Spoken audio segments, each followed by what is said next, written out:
متحدہ عرب امارات نے پاکستانیوں کو ویزے دینا بند کر دیے ہیں۔ اربوں ڈالرز بھیجنے والے پاکستانیوں کا روزگار داؤ پر ہے۔ وفاقی کابینہ نے اتنے اہم مسئلے پر توجہ ہی نہ دی۔ کیا اگر متحدہ عرب امارات کی مارکیٹس پاکستانیوں کے لیے بند ہوتی ہے تو حکومت پاکستان نے کوئی نئے اقدامات پلان کیے ہیں یا نہیں؟ پروگرام میں بات کریں گے۔ اور ساتھ میں بڑی ڈیولپمنٹ یہ تھی کہ یو ای نے انہوں نے پاکستانیوں کو بالکل ٹوٹل سائڈ پہ کر دیا کہ بھائی صاحب وہ جو ہوتا ہے نا اگلے دور میں ہوتی تھی وہ انڈینز اینڈ فلاں فلاں not allowed in the club, جو انگریزوں کے دور میں تھا، تو ساتھ میں انہوں نے کہا جناب کہ باقی پوری دنیا میں الاؤڈ ہے، ان کو ورک پرمٹ بھی دیں گے، سب کچھ کریں گے۔ پاکستانی جو ہیں اس میں یہ پاکستانی ہیں، ٹرکش ہیں، یمنیز ہیں، دیگر دو چار لوگ جو ہے نا آپ نہیں آ سکتے اس میں۔ ان لوگوں کو کوئی بھی اس بات کے پچھلے ایک ہفتے سے مسلسل میں ان کو انور بیگ صاحب جو ہیں وہ مسلسل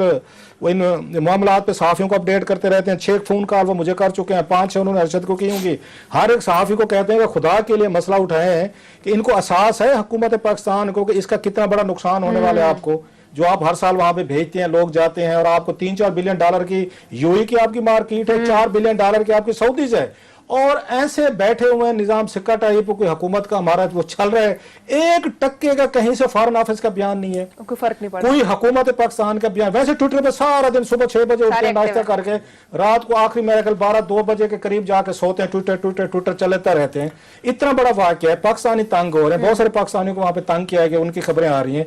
آپ کے فارن آفس کے بابوز ہم نے بھرتی کیے ہوئے ہیں، وہاں پہ آپ کا باقاعدہ ایک کونسلیٹ ہے یا وہاں پہ جو ایمبیسی ہے، آپ نے ایمبیسڈر سے پوچھا کہ بھائی صاحب یہ خبریں آ رہی ہیں ٹھیک ہیں غلط ہیں؟ اچھا، اس کے بعد فارن آفس نے کوئی ان سے پوچھا، آپ کا ایمبیسڈر یہاں پہ یو ای کے رہتے ان سے بات کی کہ بھائی صاحب انڈیا کو اس میں شامل نہیں ہے کیا؟ دیگر ممالک نہیں ہے، دنیا کے 190 ممالک پہ بین نہیں، ہم پہ بین لگ گیا۔ بالکل وہ کہتا ہے ٹھنڈ پروگرام ہے، نہ عمران خان صاحب کو کنسرن ہے، نہ ان کو وزیروں کو دلچسپی ہے، نہ فارن آفس کو دلچسپی ہے۔ اتنے بڑے 2 انٹرنیشنل واقعات جو اگلے پچھلے 1-2 دنوں میں ہوئے ہیں، پوری ٹوٹل کیبنٹ ایک ڈارک میں ہے، اندھارے میں ہے، ان کو دلچسپی نہیں۔ میں نے پوچھا اپنے 2-3 ذرائع سے میں نے بات کی، میں کہ بھائی صاحب کوئی بات ہوئی؟ انہوں نے کہا کس چیز کی؟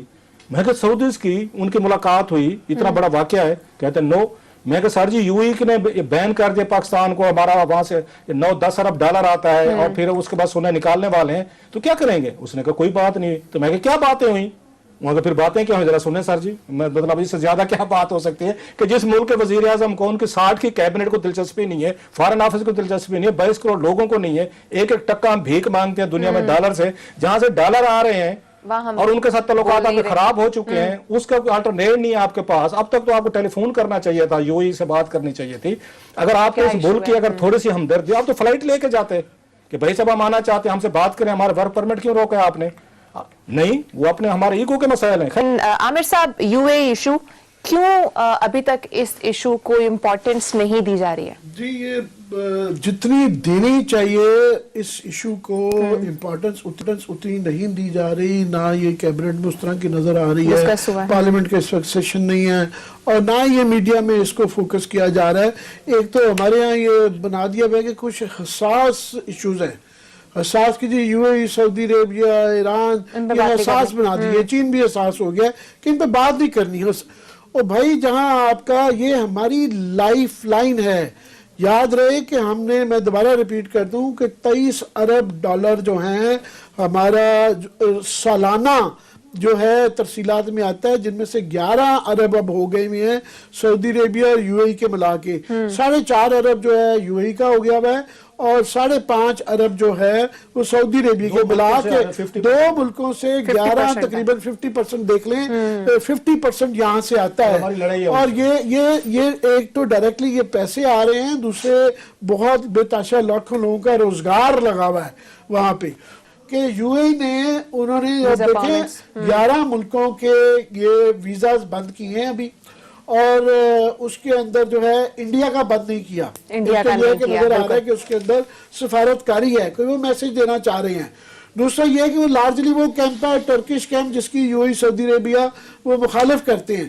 ہم پاکستان جو کہ ہمارا بڑا دعویٰ ہے کہ وہ جو حساس کرتے ہیں نا کہ جناب یو اے اور سعودی عربیہ سے ہمارے خاص تعلقات ہیں، تھے اور ہیں، اور آپ رکھنا چاہیں گے، مگر اس میں ایک دراڑ پڑ گئی ہے، رکھنا پڑ گیا ہے کہ یہ ہمارے لیے بڑا خطرناک بات ہے کہ پہلا سگنل آیا ہے کہ انہوں نے ویزا رکھے ہیں کیا یہ آگے بڑھ کے جا کے وہاں سے جو ہمارے دوست ہیں یا کوئی واقف ہیں وہ اتنی کالیں آتی ہیں کلاس صاحب کو مجھے آ رہی ہیں میسیجز آ رہے ہیں کہ خدا کے لیے گورنمنٹ سے کہیں اس پہ نظر رکھیں ان کے ساتھ رابطے میں رہیں کیونکہ نہ وہ افورڈ کر سکتے ہیں نہ پاکستان افورڈ کر سکتا ہے یہ فوری وہ چیز ہے یہ کووڈ سے بھی بڑی چیز ہے کہ یوں ہی اگر یہ ہماری لائف لائن ہے یہ $11 بلین جو ان 2 ملکوں سے آ رہے ہیں کہ پہلے ہی سعودی عربیہ کا انہوں نے پیسے مانگ دیے ہیں اور بری خبریں آ رہی ہیں سعودی عربیہ پہ میں تھوڑی دیر میں بات کروں گا مرکا صاحب اس پہ کرنا چاہیں گے کہ یہ اتنا خطرناک معاملہ ہے کہ اس کو کل کرائسس کے طور پہ ڈیل کرنا چاہیے اور یہ چند دوستوں سے قریشی صاحب بات نہ کریں پورے ملک کو بتانا چاہیے کہ کن سے کیا بات چیت چل رہی ہے کیونکہ یہ اگر اس پہ کام ہوا تو ہم یہاں سے پکڑ جائیں گے یہ بالکل ہماری شہر اگ ہے یہ کشمیر سے بھی بڑی شہر اگ بن چکی ہوئی ہے وہ تو دیر پا لانگ ٹرم پروجیکٹ ہے یہ شارٹ ٹرم میں ہم مارے جاتے ہیں سو اس لیے میری خواہش ہوگی کہ کل گورنمنٹ اس پہ دے شوڈ کم آؤٹ